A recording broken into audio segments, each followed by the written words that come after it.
Aleluia. Glória a Deus. Privilégio falar sobre o nosso Pai. Falar no Dia dos Pais, do Pai eterno que nós temos. Como isso me alegra. Mas, pensando em Dia dos Pais, você já começa a ver as declarações acontecendo por todos os lugares. Muitas pessoas que tinham esquecido dos seus pais voltam a falar deles, voltam a ter contato.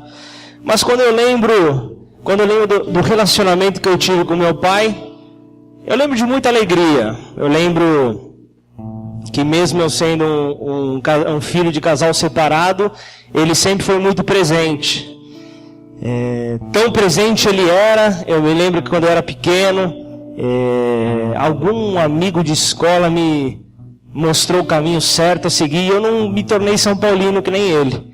Graças ao bom Deus, Deus é fiel, e eu me tornei alguém fiel ao time que eu torcia na época. E toma meu pai levar um menino de 7 anos de idade no meio de um estádio, de uma arquibancada. E a partir disso eu fui vendo o amor dele, porque não era fácil ir no jogo, como é habitual, ir no jogo do Corinthians, ver ele fazendo vários gols contra o São Paulo e ele ali, ou até mesmo o São Paulo fazendo um gol contra o Corinthians, ele tendo que ficar quieto no meio da torcida, gritando por dentro dele e ele falando, filho. Mas eu me lembro disso, eu veio na memória de uma maneira muito fresca essa semana, eu ensinando a minha filha a andar de bicicleta sem rodinha. Eu me lembro como se fosse ontem ele me ensinando a andar de bicicleta. Por falar nisso, cadê meu pai, que não veio hoje? Falando dele, ele não está aí, não dá, né?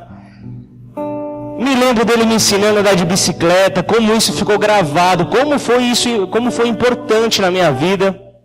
Tanto é que na hora que eu peguei no banco da bicicleta da minha filha, veio um flash na hora. E essas outras experiências, então, foi algo muito bom para mim, até para a formação do meu caráter, a presença dele, mesmo sendo um casal separado. Muitos dizem que por causa de uma separação, o pai não consegue estar próximo, o pai não consegue ter o seu papel ali atuante, mas na verdade o que aconteceu foi um fracasso como marido, não como pai. Então, como pai, ele continuou ali, até o dia de hoje eu estou presente. Ele está presente na minha vida. E o tempo foi passando, eu me lembro que eu entrei na adolescência, fui dando alguns trabalhos. Ontem jantando com ele, porque eu não sabia se ia conseguir almoçar com ele hoje, jantando com ele, lembramos de algumas histórias, demos risada, porque hoje é risada, na época foi trabalho, castigo, mas foi muito bom. E o melhor de tudo foi que eu me lembrei que quando eu comecei a dar trabalho na adolescência, eu me lembro que ele jogou uma frase que ficou gritando no meu ouvido: quando você for pai, você vai entender o que eu estou fazendo. Isso daí ficou realmente forte. E às vésperas do nascimento da minha filha, teve um grande amigo meu lá em São Paulo que me disse: quando você pegar sua filha no colo, pela primeira vez olhar para ela, você vai sentir 1% do que é o amor de Deus por nós. E eu não entendi esse comentário, eu falei, bonitas palavras, mas na hora que eu peguei a minha filha no colo, eu consegui ver. Imaginem só um pai que entrega o seu filho por uma humanidade. Comecei a pensar isso, eu não conseguia, eu até segurei o enfermeiro pedindo para eu devolver a minha filha para que ele limpasse, fizesse aqueles procedimentos. Eu já tive dificuldade de entregar para o enfermeiro. Imagine um pai que entrega um filho para morrer por todos. Então, como isso ficou muito marcado. E aí fui caminhando, fui servindo a Deus, fui crescendo como pai, estou ainda aprendendo muito. E Deus começou a falar acerca do meu chamado. Mas Ele me ministrou muito profundamente sobre algo que ainda precisava de conserto na minha vida. Eu declarava que eu amava o meu Pai Celestial incondicionalmente, a qual eu não vejo, porém eu não conseguia olhar nos olhos do meu Pai e dizer que eu o amava. Havia uma distância, eu morando em São Paulo, ele aqui em Ribeirão Preto, havia essa distância, e isso era difícil. E Deus foi muito claro comigo: o dia que eu te levantar para cuidar de vidas, para que você seja o meu pastor, você vai primeiro precisar consertar. Eu vou consertar isso na tua vida. E Deus me traz para Ribeirão Preto para reconstruir algo que tinha sido perdido pela distância. E reconstruir o relacionamento com o meu pai. Tive a oportunidade de vê-lo a cada dia congregando conosco. Tive a oportunidade de batizá-lo. Então foi algo que realmente ficou marcado na minha memória. Como Deus fez a obra, como Ele consertou algo que estava ainda pendente na minha vida. Eu precisava, para me tornar pai de muitos, eu precisava primeiro consertar o meu relacionamento com meu pai. Então, a partir disso, foi sendo restabelecido. Pensa num homem ocupado, um homem que trabalha em 3, 4 escolas. 6 escolas, falei errado. Então, assim, eu consegui achar um buraco na agenda dele. E tem um dia que nós combinamos, uma vez por mês, 2 nós almoçamos. É bem nessa intervalo entre uma escola e outra. Então, o que eu queria começar a falar hoje? Queria falar sobre, lógico, é Dia dos Pais, mas a minha mensagem não vai estar focada apenas no pai, porém no relacionamento do filho para com o pai. Por isso que Deus quer trazer hoje para nós cura. Deus quer trazer o restabelecimento da nossa relação. Se ainda temos pais terrenos, Deus quer trazer essa cura. Mas o principal, Ele quer restabelecer o relacionamento que um dia Ele sonhou para com seus filhos. Então nessa noite Deus quer fazer isso. Deus quer mostrar para nós a diferença entre ser servo e ser filho. Esse é o tema da mensagem dessa noite: ser servo e ser filho. Dá para ser os dois? Não dá? A palavra de Deus vai nos mostrar nesta noite, amém? Então eu convido você a abrir a palavra de Deus em Efésios capítulo 1. Não é o texto ainda da nossa noite, mas é a continuação da introdução, amém?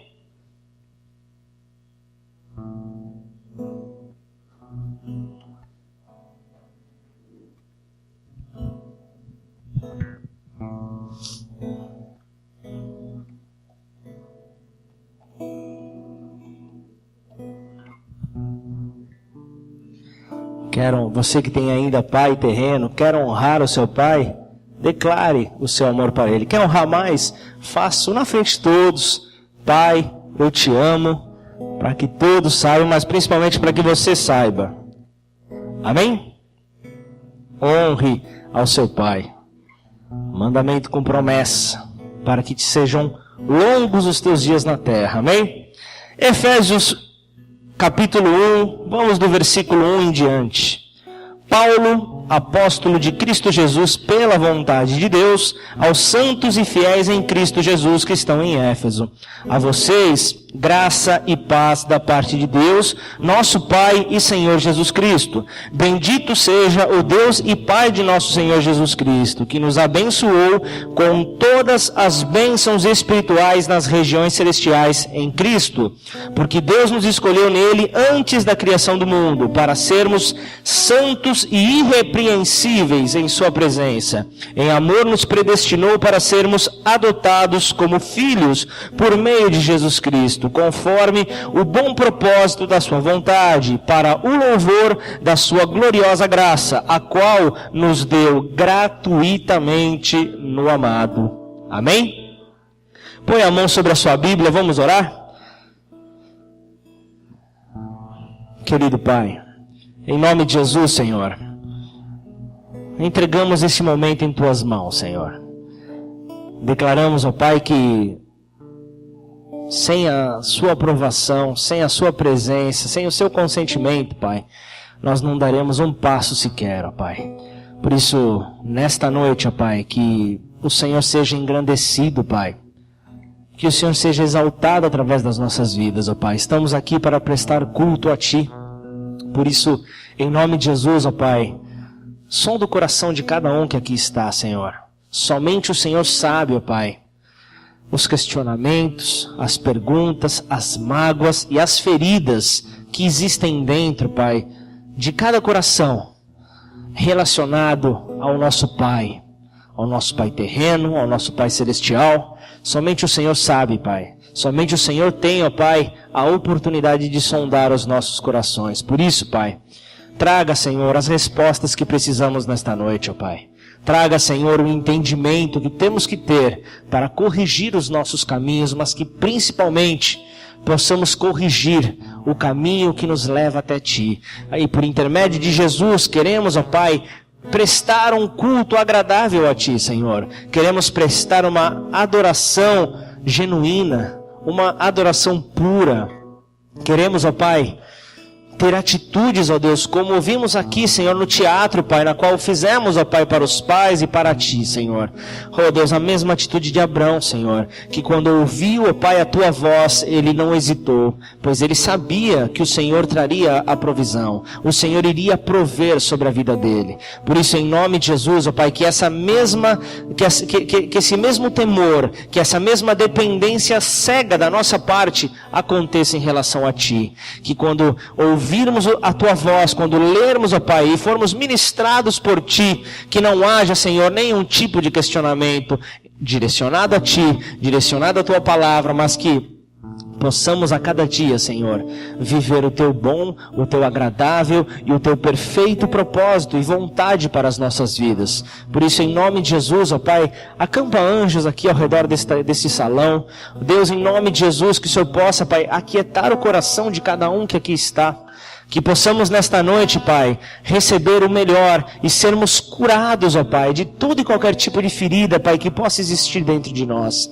Em nome de Jesus, ó Pai, declaramos que nesta noite, Pai, seremos como igreja, como corpo, seremos todos curados, ó Pai, e sairemos daqui melhores do que entramos. Sairemos daqui amando ainda mais ao nosso Pai celestial e ao nosso Pai terreno, se ainda aqui Ele estiver.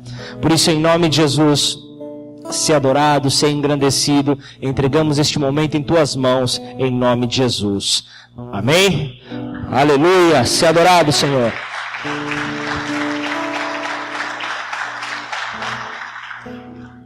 Glória ao santo e poderoso Deus e eterno Pai. Paulo inicia a carta aos Efésios, à igreja de Éfeso, mostrando aqui uma linda declaração a Deus Pai, mostrando aqui de onde deve vir a nossa motivação, quem é que nós somos como seres nesta terra. Então ele fala muito acerca da família, fala da nossa dependência de Deus, mostra quem nós somos em Cristo Jesus. E nós trazemos aqui essa mensagem para as nossas vidas, crendo que a família, ela é a base da sociedade, ela é a base da nossa personalidade. Vocês podem facilmente identificar quem tem uma família desestruturada. Você pode identificar que na sua grande maioria tem um caráter também um pouco desalinhado com aquilo que o Senhor tem preparado para nós. E nós vemos que a cada dia o conceito de família tem sido degenerado, o conceito de família tem sido rasgado e tirado do caminho que Deus tem direcionado para nós. Uma inversão enorme de valores tem se espalhado como um câncer social.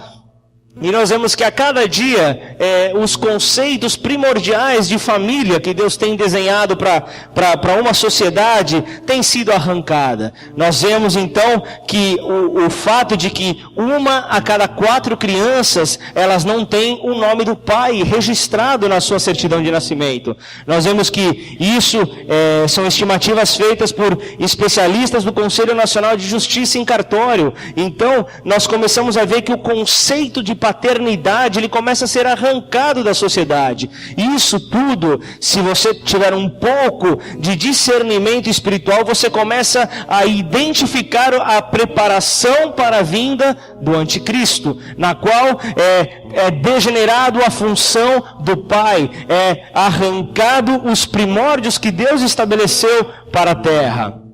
Nós vemos também que essa confusão na família arranca a identidade do indivíduo. Nós vemos que uma família desordenada destrói a capacidade emocional do indivíduo para conseguir construir relacionamentos. Se você vê que o camarada, você vê que a irmã também ela tem problemas em gerar relacionamentos, em fazer amizades, em fazer vínculos com pessoas, você consegue já identificar um pouco de uma necessidade de cura em sua alma. A família, se você for traduzida a raiz da palavra do original é pátria ou pater, derivando então a palavra paternidade.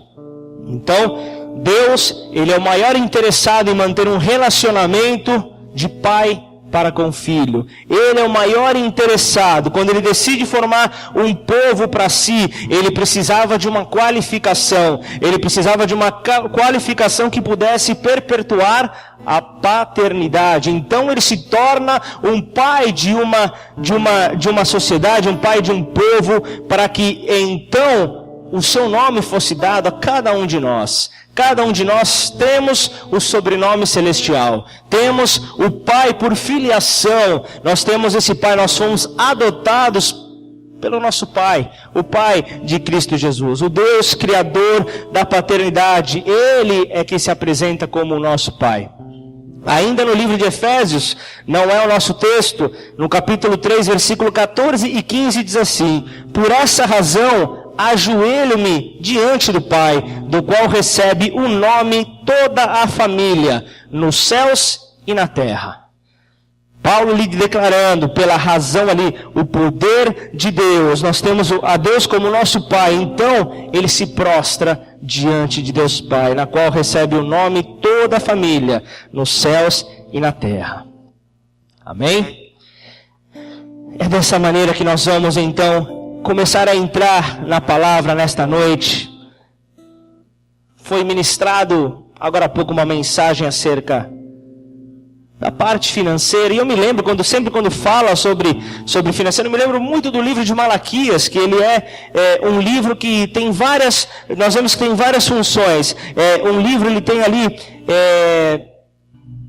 a direção de Deus para o povo, uma orientação para o povo que vinha então roubando a Deus, roubando ao dono da casa do tesouro.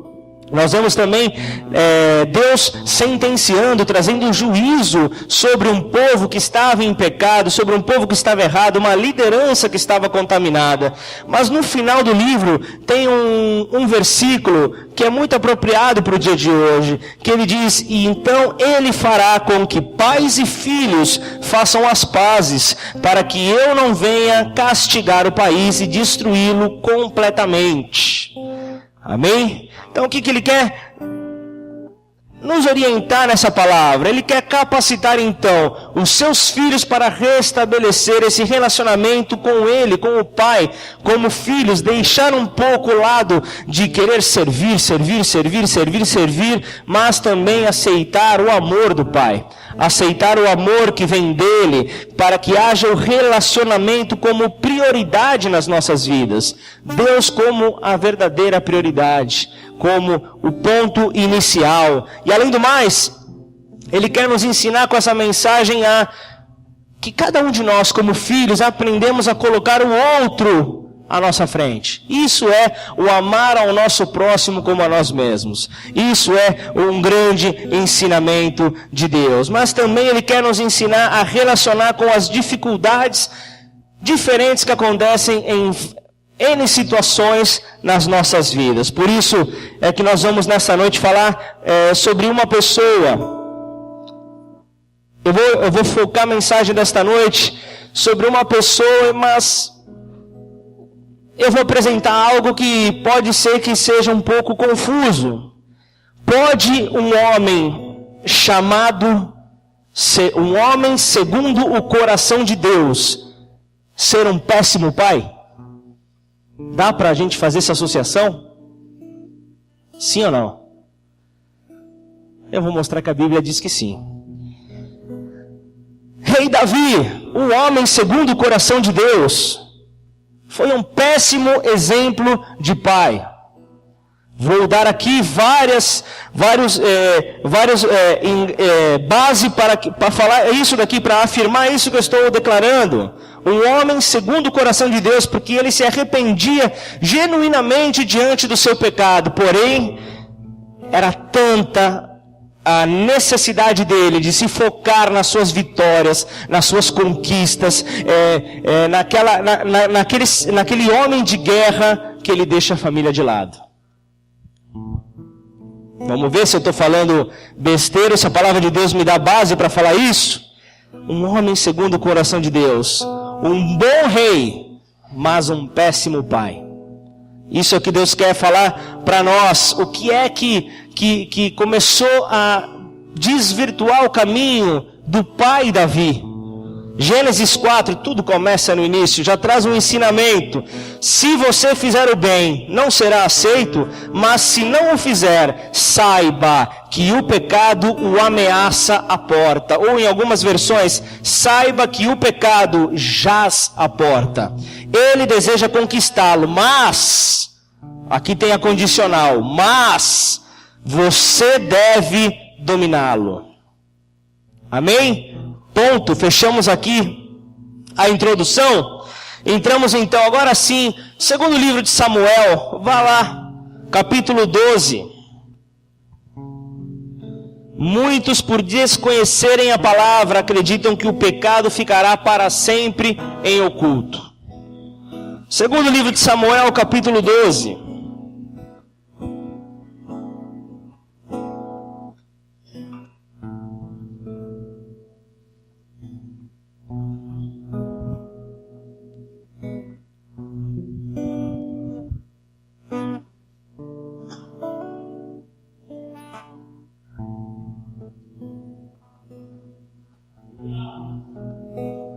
Glória a Deus.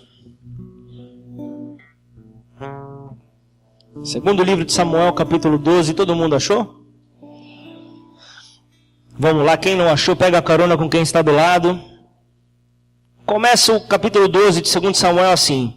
E o Senhor enviou Natã a Davi, e apresentando-se ele a Davi, disse-lhe: havia numa cidade 2 homens, um rico e outro pobre.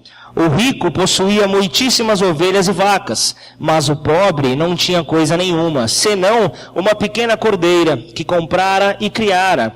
E ela tinha crescido com ele e com seus filhos, do seu bocado comia, e do seu copo bebia, e dormia em seu regaço, e a tinha como filha. E vindo um viajante ao homem rico, deixou este de tomar das suas ovelhas e das suas vacas para assar para o viajante que viera a ele, e tomou a cordeira do homem pobre, e a preparou para o homem que viera a ele.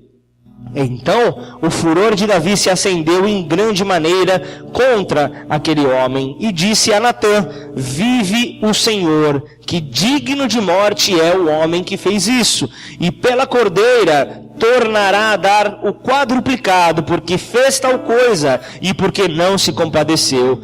Então disse Natã a Davi: tu és este homem, assim diz o Senhor Deus de Israel, eu te ungi rei sobre Israel, e eu te livrei das mãos de Saul, e te dei a casa de teu senhor, e as mulheres de teu senhor em teu seio, e também te dei a casa de Israel e de Judá, e se isto é pouco, mais te acrescentaria tais e tais coisas. Por que, pois, desprezaste a palavra do Senhor, fazendo mal diante dos seus olhos? A Urias, o heteu, feristes a espada, e a sua esposa tomastes por tua mulher, e a ele matastes com a espada dos filhos de Amon. Agora, pois, não se apartará a espada jamais da tua casa, porquanto me desprezastes, e tomastes a mulher de Urias, o heteu, para ser tua mulher.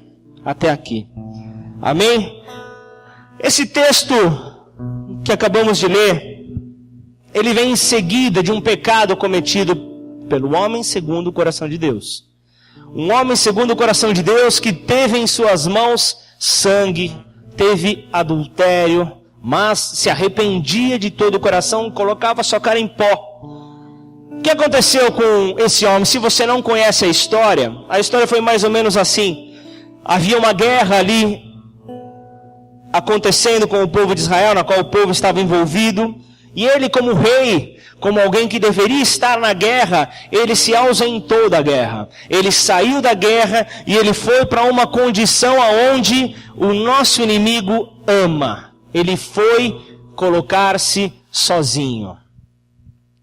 Na linguagem atualizada do Pablo, para os dias de hoje, ele foi dar sopa para o diabo. O que ele fez? Ao invés de ele estar na guerra lutando com os seus soldados, ele resolveu tirar folga. Resolveu ficar ali na varanda do seu palácio, com o seu rider tranquilo, olhando para o alto, para o sol. E eis que ele olha para baixo e ele vê uma mulher que a Bíblia diz que era formosa, se lavando. E ele olha para aquela mulher e ele diz, é ela. Não a conhecia, é ela. E mandou ali organizar toda uma situação, e um homem, segundo o coração de Deus, preparou toda uma armadilha para que uma mulher, ele não conhecia aquela mulher, foi pegar informações acerca daquela mulher e descobriu que ela então era esposa de Urias, um capitão ali, um homem, um soldado valente. Então ele começa a preparar todo o terreno para que o adultério acontecesse. Ali ele, como rei, ele já logo pensou, que mulher vai me recusar?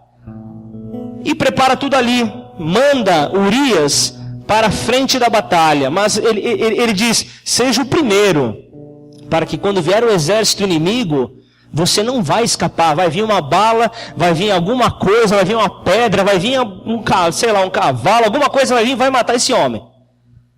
Essa foi a intenção de Davi. Quando tudo começou? Quando ele estava sozinho. Quando ele estava sozinho, deixando de cumprir o chamado que Deus havia dado para ele, o diabo facilmente foi e jogou sobre ele uma tentação. Jogou sobre ele uma tentação. Deveria estar ali guerreando, deveria estar ali conduzindo o seu exército, mas não. Estava como Jonas, dormindo. Estava ali perdendo tempo. E quando estamos sozinhos, é quando as tentações elas tendem a vir com uma intensidade maior até do que nós suportamos.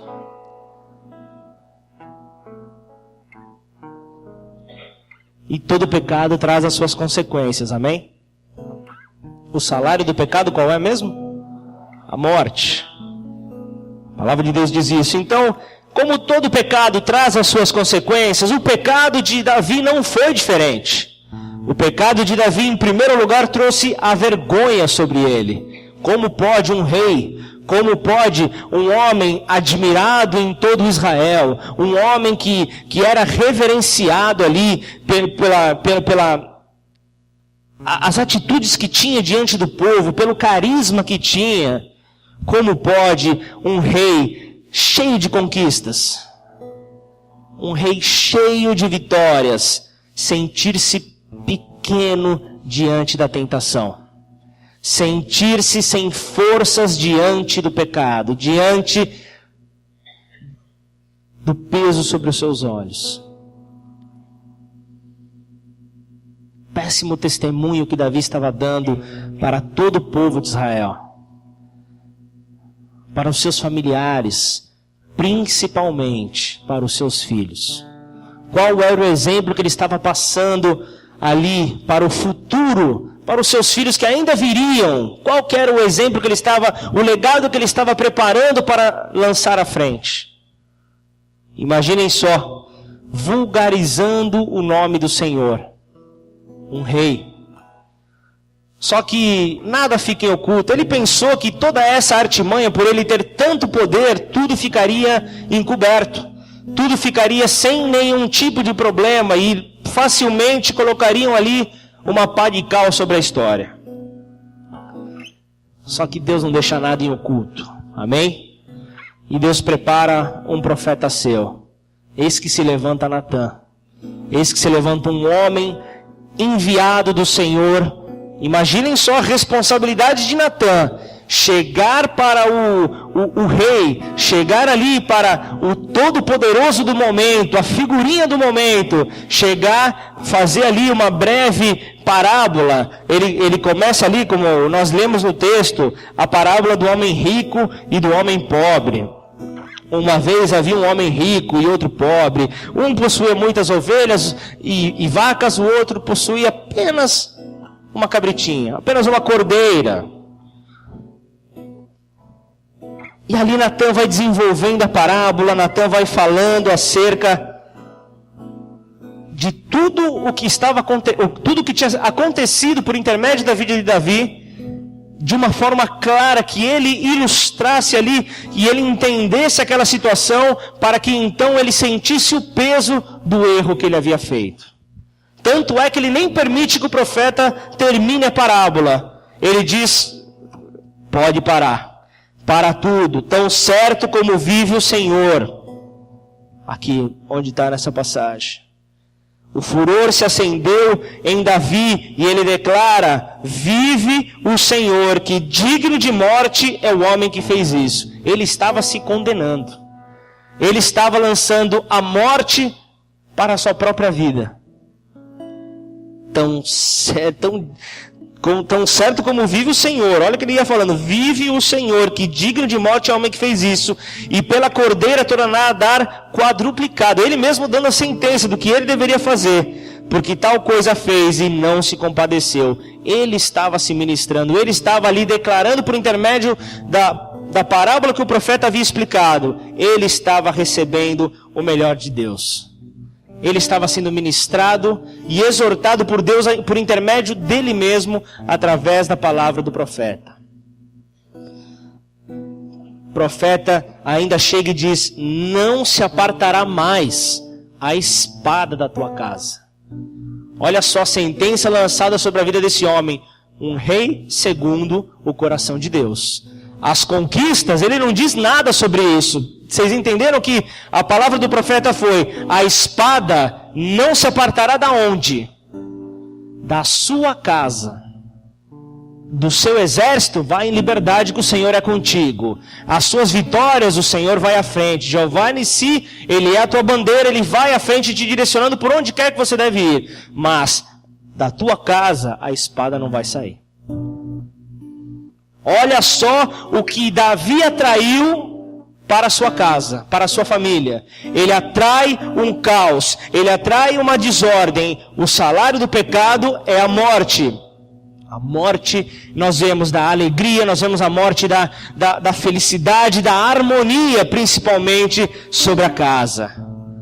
E logo em seguida, Batseba, na qual ele acabou se relacionando, a mulher de Urias, o heteu, tem um filho.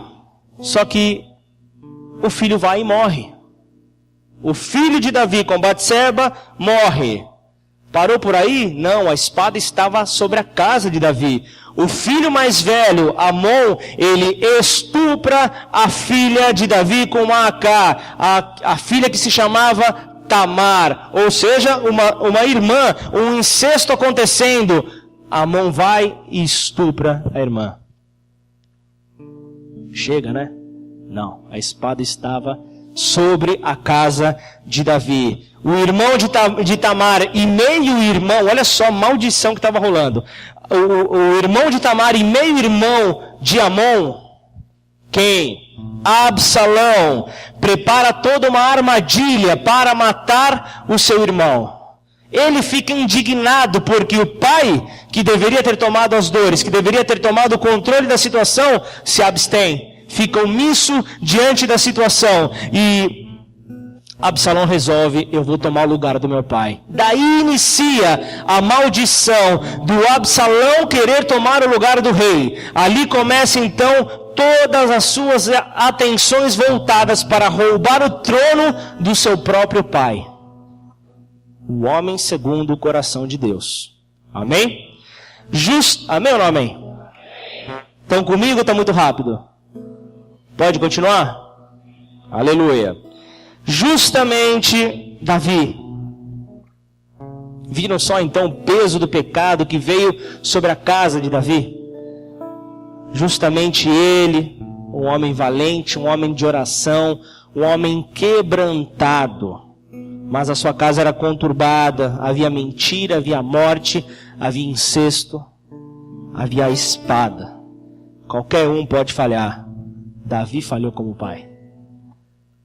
Sabe por quê? O primeiro ponto que nós podemos ver que Davi falhou. Davi foi negligente. Primeiro ponto, se você for um capítulo depois, capítulo 13, no versículo 21, todo o capítulo 13 ali é mostrado como foi tramado ali, os planos maquiavélicos dos filhos de Davi, um para querer alcançar, para querer usar mesmo, para querer estuprar a irmã Tamar. Mostrado ali, Amon começa a criar toda uma cena, pega ali o seu cúmplice e começa a tramar uma artimanha para a qual pudesse trazer a sua irmã para perto dele. Então ele finge estar doente, ou seja, já começa a agir o plano maquiavélico com mentira, e começa a atrair então Tamar para perto dele. Era uma forma, pois se ele estivesse ali doente, o pai aprovaria realmente que a irmã fosse para dar remédios, para dar alimentação, para dar o que fosse necessário. Afinal de contas, era um filho doente. Então, o plano ali, a mentira ali foi trabalhada. E logo em seguida também nós vemos o plano de Absalão para querer pegar o irmão. E versículo 21 do capítulo 13 diz: e ouvindo o rei Davi todas estas coisas, muito se lhe acendeu a ira. Ponto. Muito se lhe acendeu a ira. A Bíblia diz que Davi se irou. Só que ele foi enganado pelo próprio filho para que Tamar fosse ao encontro do filho. E vendo tudo isso, Davi não tomou nenhuma atitude. Ele negligenciou. Ele não fez nada, absolutamente nada. Ficou irado, mas não foi falar com nenhum dos filhos. Não foi repreender, não foi disciplinar nenhum dos filhos. Sabe por que aconteceu tudo isso? Porque o pecado estava sobre a vida de Davi. Ele foi o exemplo, ele deixou o exemplo para que os seus filhos vissem. Um homem segundo o coração de Deus. A Bíblia diz que era um homem que se arrependia, porém o mau testemunho invadiu o coração dos filhos. A palavra de Deus diz isso, não sou eu que estou inventando história. Vocês viram que o pecado, o peso do pecado, a mesma atitude foi feita pelos filhos. A mesma atitude veio sobre os filhos. Então Davi era alguém que se sentia acusado para dar um bom exemplo aos seus filhos. Não conseguia passar, então ele se tornou alguém negligente, ele se afastava ali daquelas situações, ele sentia que ele não tinha moral para educar os seus filhos. Disciplinar os seus filhos não estava nos seus planos, porque ele não tinha determinação para isso. Um segundo ponto que eu consigo ver também muito claro na palavra de Deus acerca desse pai, que além dele ser negligente, ele era um pai ausente. Onde é que estava Davi que não conseguia ver os filhos tramando esses planos para acabar com a família toda? Aonde é que estava esse pai? Na batalha, nas guerras, nas lutas, na conquista, e a família deixada de lado. Portanto, a história de Davi começa a nos ensinar acerca de ser servo e de ser filho. O ponto de equilíbrio, nós precisamos encontrá-lo. De nada adianta ganharmos o mundo inteiro e perdermos a nossa própria alma. De nada adianta sermos conquistadores, vidas para o reino, ajudarmos ao nosso irmão e não damos auxílio na nossa própria casa. Não damos auxílio para a nossa própria família. Davi até poderia ser bem intencionado com a sua família, mas ele era ausente. Muito atarefado com as suas funções. Assim ele se torna alguém indiferente diante dos seus filhos. Ausente no desenvolvimento diário dos seus filhos. Não conseguia acompanhar esse desenvolvimento. Essa tragédia também, ela está muito associada com a família moderna. Família moderna onde pai e mãe trabalham desesperadamente pelo sustento, pelos sonhos até que estão nos seus corações, e deixam os filhos largados. Se você é pai, comece a se sentir incomodado realmente, comece a analisar. Se você não está nessa condição de um pai negligente, ore pelos outros, pois o pecado do nosso irmão é o nosso pecado, amém? E aí nós começamos a analisar que o relacionamento que o filho pode ter com o pai faz toda a diferença na autoestima, na consideração para com os outros e no senso do propósito que o filho tem. Eu comecei então a pesquisar, a dar uma atenção para algumas pesquisas relacionadas a pais e filhos. E algumas delas me assustaram absurdamente. Eu li que a falta de intimidade entre pais e filhos é um fator comum nos casos, vamos ver se você sabia dessa: hipertensão, moléstias coronárias, tumores malignos, doenças mentais e suicídio. Mulheres com anorexia, na sua grande maioria, se deram por intermédio de falta de relacionamento com o pai. Estou falando isso para que você comece a entender relacionamento com o pai, relacionamento com Deus, o nosso Pai Celestial. Aquele que tem dificuldade com o pai terreno não consegue se relacionar na plenitude com o Pai Celestial. Amém?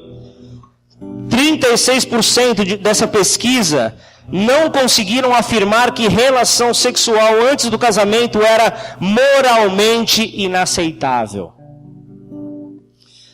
Muitos dessa pesquisa também, até os 18 anos, quase a metade desses jovens que cresceram sem relacionamento com o pai, já haviam praticado sexo. Adolescentes.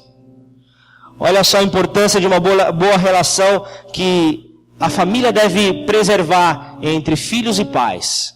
Olha só como isso é importante. Mas essa pesquisa não terminou, ela continuou, e eu fiquei mais assustado ainda, porque falava que hoje em dia um adolescente ele passa em média 2 minutos do dia em uma conversa significativa com seu pai. 2 minutos. E 4, um pouquinho mais, 4 minutos com a sua mãe. Conversa significativa, não papo furado, não conversa à toa. Conversa significativa. Amém?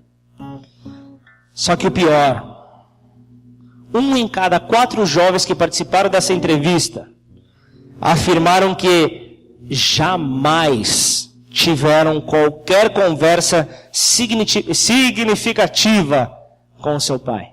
Jamais. A autoimagem dessas crianças, desses jovens, como que está sendo formada? Sabe como se forma a autoimagem de um jovem? Primeiro ponto é o relacionamento íntimo que ele tem com seu pai. Outro ponto extremamente importante, passar bastante tempo com o pai e com a mãe.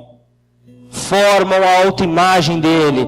E o melhor de tudo, sentir-se seguro e amado em sua casa, por sua família.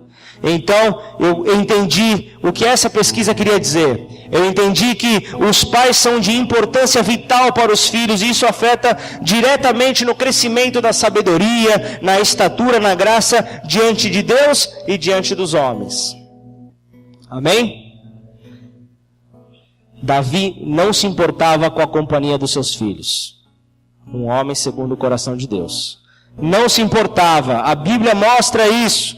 Muitas vezes nós não queremos bagunça na nossa casa, nós não queremos confusão na nossa casa, barulho, queremos um sossego, queremos de repente isso para a paz. Queremos assistir a nossa televisão tranquila e não permitimos que os amigos dos nossos filhos venham na nossa casa. Com isso, mandamos eles para a rua. Fica na rua, brinca lá. Só que aí depois vem a notícia que o seu filho participou de um assalto, que a sua filha foi molestada por alguém na rua. Começa então as notícias a acontecerem, envolvimento com drogas. Começa então, por quê? Porque você não queria ser incomodado na sua casa, não queria estar de olho no seu filho. Um pecado foi criando o outro na vida do rei Davi, dentro da sua própria casa.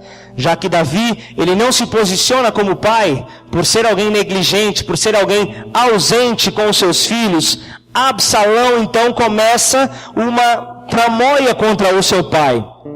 Começa então contra um plano, já que você começa a ver pelas atitudes, já que o pai não estava tomando uma atitude correta e coerente diante dos filhos, ele quer se colocar no lugar do pai. Então começa aquela obsessão desenfreada pela conquista do trono que era do seu pai.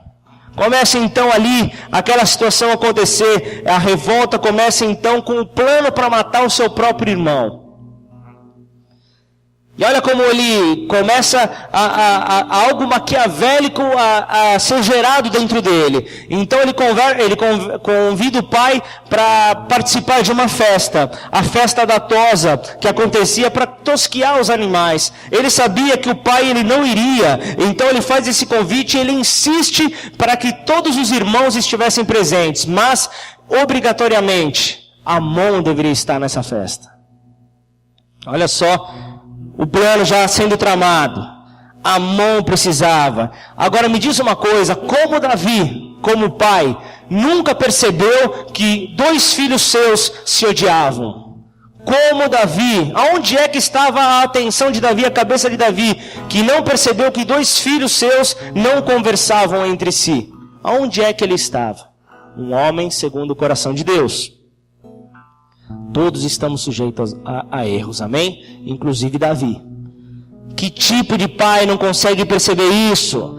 Talvez a intenção de Absalão fosse matar todos os irmãos para não ter o risco de ter o trono roubado dele, pois a obsessão pelo trono que ele tinha já estava descontrolada. Ele queria o trono de qualquer maneira. O trono tinha que ser dele, ele tinha que ser rei. E aí quando a Bíblia conta que quando Amon vai para a festa então, talvez até procurando outras virgens que ele pudesse seduzir, a sua irmã era virgem na qual ele estuprou, ele queria então, pensando de repente em procurar outras que ele pudesse seduzir, Absalão então vai ao seu encontro, e Absalão já tinha seduzido os seus homens dizendo, vamos lá, vamos fazer esse plano contra Amon, porque amanhã eu vou me tornar rei. Eu vou ser o futuro rei aqui dessa terra. Esse trono, ele é meu. E eu sendo o rei dessa terra, vocês vão ser beneficiados. Então, façam tudo o que eu estou dizendo. E começa ali então o plano. Absalão ele consegue então matar Amon. E a Bíblia diz que Davi apenas chora pelo acontecido. Davi apenas chora pelo que aconteceu. Mas, cruza os braços. Não tem atitude de ir de encontro ao seu filho Absalão, para repreendê-lo, para gerar então o conserto, talvez o arrependimento dentro do filho. Não. Como é que pode um pai que dá um palácio para cada filho, mas não dá o melhor, que é o seu tempo? A maior riqueza que um pai pode ter é o seu tempo. Ele não oferecia o seu tempo para os seus filhos. Olha que mistério. Precisamos investir tempo nos nossos filhos. Filhos, precisamos investir tempo no relacionamento com o Pai. Pai Celestial, Ele quer um tempo de qualidade com seus filhos. Você tem buscado esse tempo? Você tem buscado o tempo onde você se entrega na presença dEle, você se joga nos braços dEle, sem nem saber o que você vai falar para Ele. Apenas com a certeza, Ele vai te confortar. Apenas com a certeza que você vai se sentir amado. Agora, o que você vai falar, não tem nada preparado. Não tem discurso nenhum pronto. Apenas sei que eu me lançarei aos braços do meu Pai. E ali eu encontrarei refúgio, ali eu encontrarei abrigo, ali eu encontrarei amor. Absalão, então, ele passa 2 anos fora. E quando ele volta, Davi não quer vê-lo de maneira nenhuma por medo de confrontá-lo. O mesmo pai ausente, ele mostra mais uma vez ser o pai negligente. Só que após um plano de Joabe, Davi encontra com Absalão e a única coisa que ele consegue fazer é dar um beijo em seu filho. Apenas isso, para que demonstrasse que tudo estava bem. Ele não fez nenhum comentário, nenhuma observação por tudo aquilo que havia acontecido antes da sua fuga, antes da sua saída. Absalão vê que seu pai era fraco, então aquilo ia sendo gerado dentro dele, a necessidade, a ambição pela conquista daquele trono começa a tomar proporções não antes imaginadas. Antes ele começa na entrada do palácio. Ali na entrada do palácio ele chama as pessoas que iam se consultar com o seu pai. E com aquela fala mansa, com aquele papo doce, ele começa falando: não, Davi não é tudo isso. É verdade. Papai, ó, melhor vocês conversarem comigo. Eu sou o futuro rei. Deixa meu pai ali. Qual é o teu problema? Posso te ajudar? Só faltava ali, se fosse na linguagem atualizada do Pablo dos dias de hoje, ele estaria com uma camiseta na porta do palácio: posso ajudar? Estaria ali pronto para ajudar, mas na verdade o que ele queria era roubar a atenção que o seu pai daria para o povo. O amor que o rei daria para o seu povo. A solução que o rei traria para o povo. E então desvincularia a imagem de alguém querido do rei do povo para a sua própria imagem, para alimentar o seu ego e a sua ambição. Tudo fruto de um testemunho horrível do seu pai. Só que me diz uma coisa: será que Davi não sabia de nada disso que estava acontecendo? O seu filho na porta do seu palácio, ele não sabia o que estava acontecendo. As pessoas se aproximando, indo embora, ele não desconfiava de nada. Negligência. Será que ele não sabia que ele mesmo estava lançando ali vitaminas de deslealdade sobre a vida do seu filho Absalão? Tudo bem que pai é aquele que não guarda rancor e é fácil em perdoar. Mas ele não quis sequer confrontar o seu filho. Pai é aquele que jamais guarda os fracassos do passado para usar como um chicote diante do filho, para querer acusar o filho no momento oportuno. Pai esquece. Pai lança no mar do esquecimento os nossos pecados. Os nossos erros são lançados ali, em um lugar onde não haverá mais acesso. Pois a intenção é que eles sejam esquecidos. O passado fica para trás. Nosso Pai Celestial, Ele tem a intenção de despertar sabedoria, piedade e maturidade no Filho. Essa é a intenção, conduzindo-nos em amor e não com ira, nem com ameaças ou críticas. Essa é a intenção do nosso Pai. Salmos capítulo 20, versículo 7 diz: alguns confiam em carros e outros em cavalos, mas nós confiamos no nome do Senhor nosso Deus. Amém? Tem alguém aqui que pode glorificar ao nosso Deus, ao nosso Pai? Aleluia! Alguns confiam em carros e outros em cavalos, mas nós confiamos no Senhor nosso Deus. Ou seja, um dos atributos do nosso Pai, Ele é confiável. Amém? Nosso Pai é confiável. O Pai é aquele que se compromete a ser digno de confiança. O pai que fizer isso, ele proporcionará uma vida estável, um ambiente estável para os seus filhos. Eu me lembro que teve uma determinada vez, após a Sofia já ter crescido um pouquinho, devia ter uns 3 anos, quando ela começou a entender um pouco, eu falei rápido sobre confiança com ela. Eu falei para ela: eu sou o seu pai, eu te amo, eu sou alguém que você deve confiar. Olha só, o diálogo com uma criança de 2, 3 anos. Ela não deve ter entendido a metade, eu acho, mas ela captou alguma coisa, pois eu disse para ela, a partir do momento que você, que o papai falar para você qualquer situação, qualquer coisa, vá sem pensar, sem piscar, se jogue. E eu dei esse exemplo, aquele famoso exemplo da piscina. Ela não sabia nadar, sem as boinhas dela, que era a segurança dela, eu falei, pode vir que você não vai afundar. E a partir dali foi estabelecido uma situação de um relacionamento de confiança. Nós temos um armário ali na pia da cozinha que é alto. Eu costumo colocar ela de pé ali na pia e ela fica meio assustada, porque ali é uma altura um pouco maior do que ela mesma. Então ela fica assustada, com medo de cair. Mas quando eu abro os meus braços, ela não pensa 2 vezes, dá um passo para trás, toma impulso e voa em minha direção. Isso é confiança. Isso é a confiança cega com o Pai. Nós temos que entender que como Pai nós podemos considerar as qualidades apresentadas hoje como obstáculos ou como oportunidades. Como filhos nós podemos pegar esses atributos, pegar essa situação, a história hoje apresentada e colocá-la como obstáculos para o nosso relacionamento com o Pai ou oportunidades para amadurecimento junto ao Pai. Agora, se você acha que qualquer situação que foi apresentada em relação à vida de Davi é uma intromissão à sua vida, ao seu estilo de vida, com certeza, buscar os atributos de Deus será um obstáculo para a tua vida.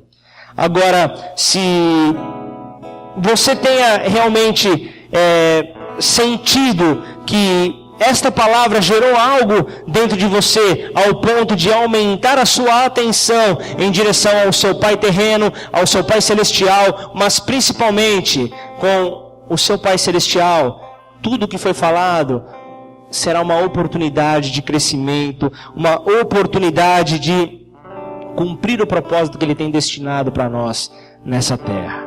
Amém?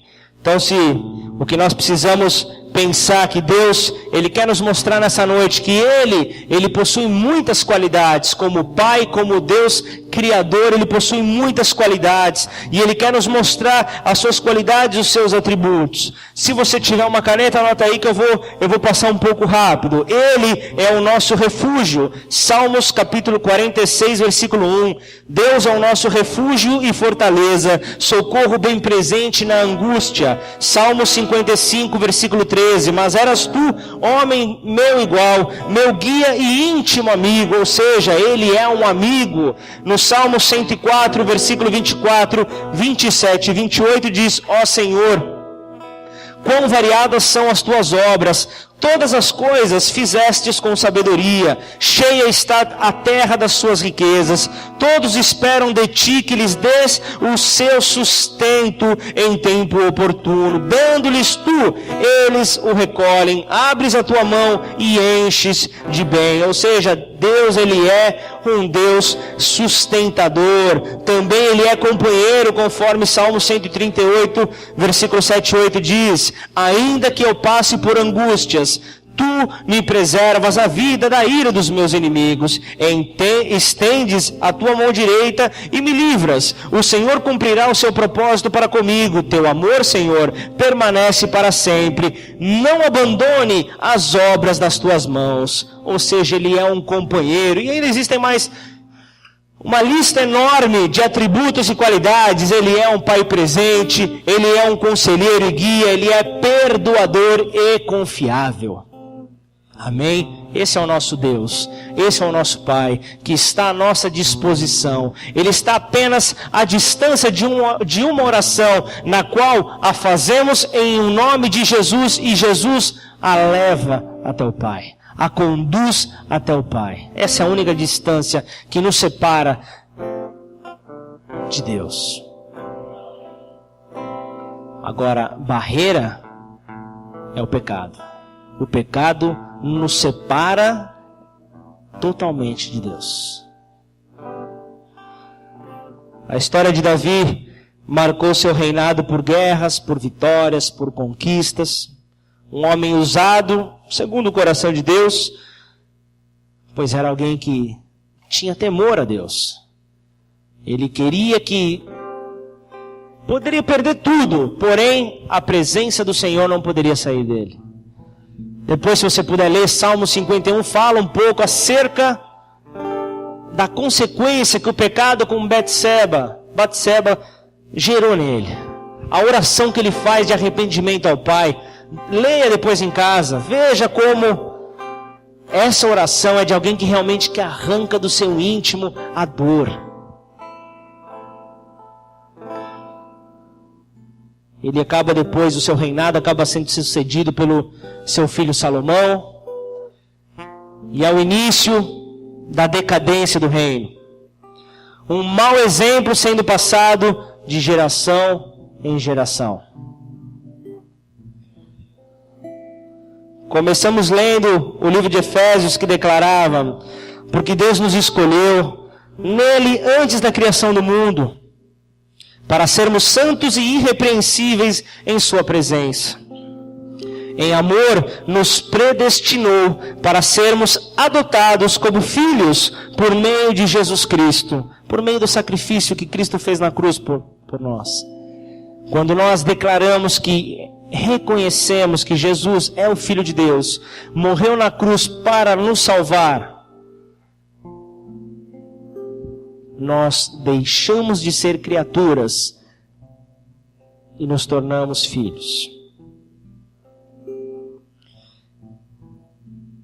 Conforme o bom propósito da sua vontade, para o louvor da sua gloriosa graça, a qual nos deu gratuitamente no amado. Amém? Nós temos um grande exemplo como Pai Celestial a seguir. Ele nos escolheu antes mesmo da nossa escolha, antes mesmo de qualquer opção que nós pudéssemos ter tomado. Ele já tinha nos predestinado, Ele já tinha nos escolhido,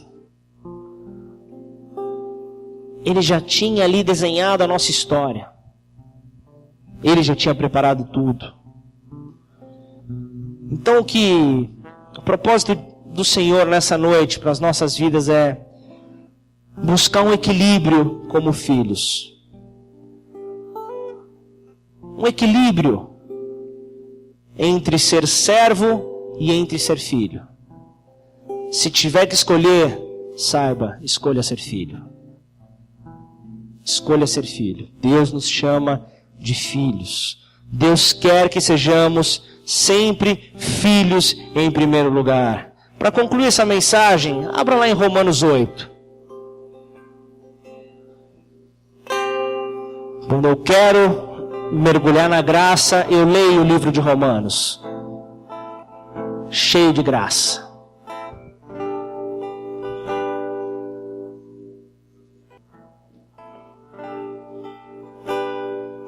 Romanos 8, versículo 12.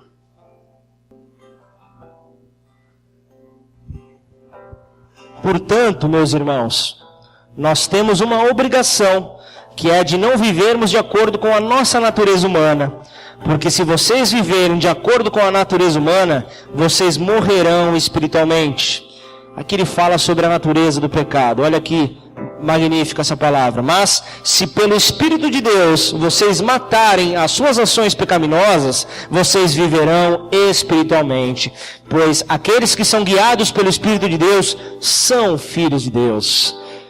Porque o Espírito que vocês receberam de Deus não torna vocês escravos e não faz com que tenham medo. Pelo contrário, o Espírito torna vocês filhos de Deus. E pelo poder do Espírito dizemos com fervor a Deus: Abba, Pai. O Espírito de Deus se une com o nosso Espírito para afirmar que somos filhos de Deus. Nós somos seus filhos e por isso receberemos as bênçãos que Ele guarda para o seu povo. E também receberemos com Cristo aquilo que Deus tem guardado para Ele. Porque se tomamos parte nos sofrimentos de Cristo, também tomaremos parte na sua glória. Amém. Louvado seja o nome do Senhor. Se somos crucificados com Ele, na glória também estaremos com Ele. Amém?